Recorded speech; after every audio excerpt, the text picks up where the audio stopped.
புதுக்கோட்டை மாவட்டம் அறந்தாங்கி அருகே அரசு உயர்நிலைப் பள்ளியில் கட்டிடம் இல்லாமல் மரத்தடியில் மாணவர்கள் கல்வி பயில்கின்றனர். இதுகுறித்து கூடுதல் தகவல்களை வழங்குகிறார் எமது செய்தியாளர் கணேஷ் பாபு. கட்டிடம் இல்லாமல் மரத்தடியில் மாணவர்கள் கல்வி பயில்வதற்கான காரணம் என்ன? இது தொடர்பாக மாணவர்கள் மத்தியிலும் சரி, அவருடைய பெற்றோர்கள் மத்தியிலும் சரி என்ன சொல்லப்படுது?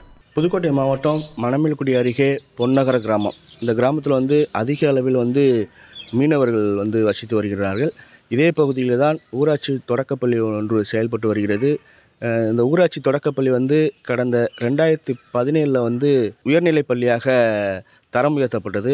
அந்த தரம் உயர்த்தப்பட்ட நாளிலிருந்து அந்த உயர்நிலைப் பள்ளிக்கு அரசு எந்த ஒரு கட்டிடமும் கட்டித்தரலை என்று கிராம மக்கள் குற்றம் சாட்டுகின்றனர். கிராம மக்கள் தெரிவிக்கும்போது என்ன சொல்கிறாங்கன்னா, எங்கள் பள்ளியில் கடந்த ஆண்டு வரைக்கும் 10ஆம் வகுப்பில் 100% தேர்ச்சி பெற்று பள்ளிக்கும் கிராமத்திற்கும் பெருமை சேர்த்து வருகின்றனர் பள்ளி மாணவர்கள்.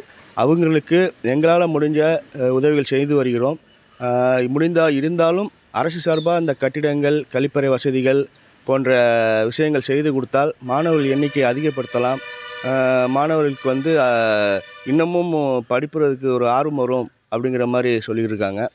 என்ன சொல்ல வராங்கன்னா, இப்போ நாங்கள் கட்டி கொடுத்தோம், அதாவது 13 லட்சம் மதிப்பில் ஒரு 2 பில்டிங் கட்டிடங்கள் கட்டி கொடுத்து அதுக்கு முன்னாடி தகர சீட்டு செஞ்சு கொடுத்து அதில் தான் மாணவர்கள் படித்து வருகிறார்கள்.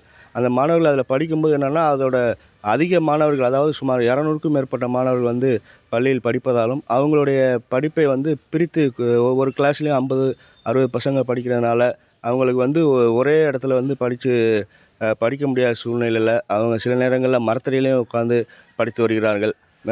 ஏன்னா வெயில் காலம் என்பதாலும் அவங்க அந்த இரும்பு தகர சீட்டில் இப்போ உட்காந்து படிக்க முடியாத நிலையில் அருகில் உள்ள மரத்தடியில் இந்த மாதிரி வகுப்பறைகள் நடத்து அதில் மாணவர்கள் படித்து வருகின்றார்கள்.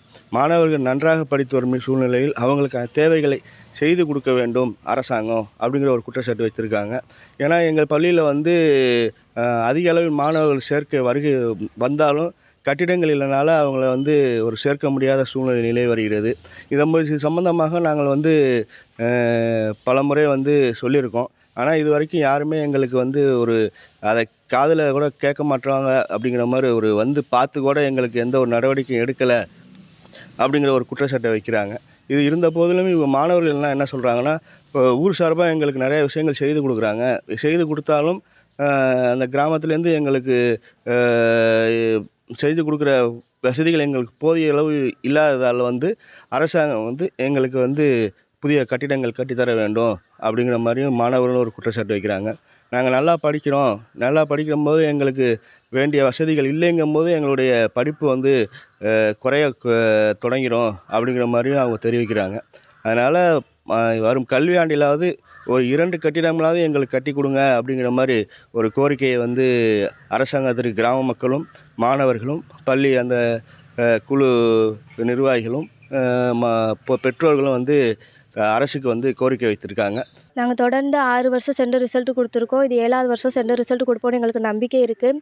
ஆனால் எங்களுக்கு படிக்கிறக்காண்டி வசதி இங்கே குறைவாக தான் இருக்குது. ஏன்னா கட்டிட வசதி கம்மியாக தான் இருக்குது, பாத்ரூம் வசதி கம்மியாக தான் இருக்குது. கட்டிட வசதி பார்த்திங்கன்னா ஒரு சீட்டு, ஒரு தகர சீட்டுக்கு இடையில தான் நாங்கள் படிக்கிறோம். வெயில் நேரத்தில் வெக்க அதிகமாக இருக்கல, எங்களுக்கு வேர்த்து ஊற்றி என்ன செய்யுதுன்னா நோட்லாம் பிஞ்சிருது. அப்போ எங்களுக்கு படிக்கிற நேரம் குறைவாக இருக்குது. ஏன்னா எங்கள் கவனத்தை அதில் வைக்கிறனால படிக்கிற நேரம் குறைவாக இருக்குது. இதே டாய்லெட் போனோன்னா எங்கள் பள்ளியில் 120 பெண் குழந்தைகள் படிக்கிறோம். ஒரே 2 டாய்லெட் தான் இருக்குது. அது எல்லாரும் யூஸ் பண்ணோன்னா ரொம்ப நேரம் ஆகுது. அதனால் படிக்கிற நேரம் கம்மியாகுது எங்களுக்கு. அதனால் பாத்ரூம் வசதியும் கட்டிட வசதியும் எங்களுக்கு வேணுன்றதை நாங்கள் கேட்டுக்கிறோம். தகவல்களுக்கு நன்றி கணேஷ் பாபு. உங்கள் தந்திவன் தொலைக்காட்சியில் தெனாலிராமன் தினமும் மாலை 6 மணிக்கு காண தவறாதீர்கள். செய்திகளை உடனுக்குடன் தெரிந்து கொள்ள உடனே சப்ஸ்கிரைப் பண்ணுங்க.